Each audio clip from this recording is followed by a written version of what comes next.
Hello, everybody. Come on. Are you excited today? Are you ready to get out there and talk to people like Jonathan Steinberg, my very good friend, and lobby our legislators, because today is Climate Action Day. Are we ready to fight? I want to thank Ann and the Sierra Club and all of the affiliated organizations, the League, all of you for being a part of Climate Action Day. I think we all know that every day needs to be Climate Action Day. And I can tell you that every day is Climate Action Day in the Attorney General's office.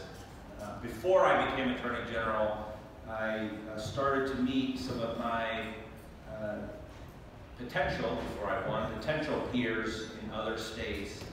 And it turns out that a number of our friends in Rhode Island and California and elsewhere are doing great work on climate action. And it turns out, I'm listening to a podcast now, Drilled. Has anybody listened to Drilled by Amy Westervelt? It's really good. It's about basically the development of climate change denial.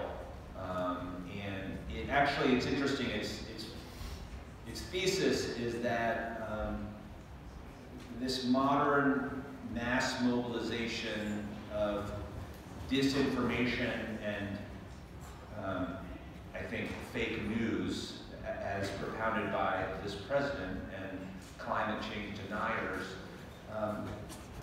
What we're seeing now in social media, and Twitter and Facebook and throughout the internet started with the big fossil fuel companies and their efforts to hide and deny the fact of climate change. And it turns out that we know that the big fossil fuel companies and the major polluters knew about climate change for a long time. They were not nearly as hostile to it back when they first started talking about it.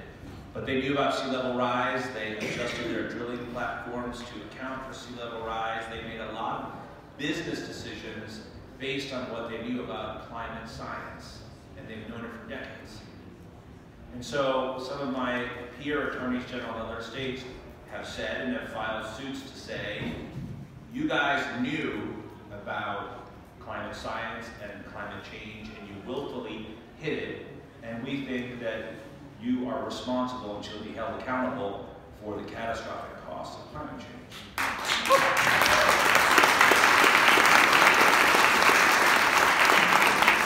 So I tasked our head of our environment and climate department to evaluate which cases make sense for us and where we could be the best partner. We haven't filed yet, but stay tuned. I think Connecticut's going to be really happy.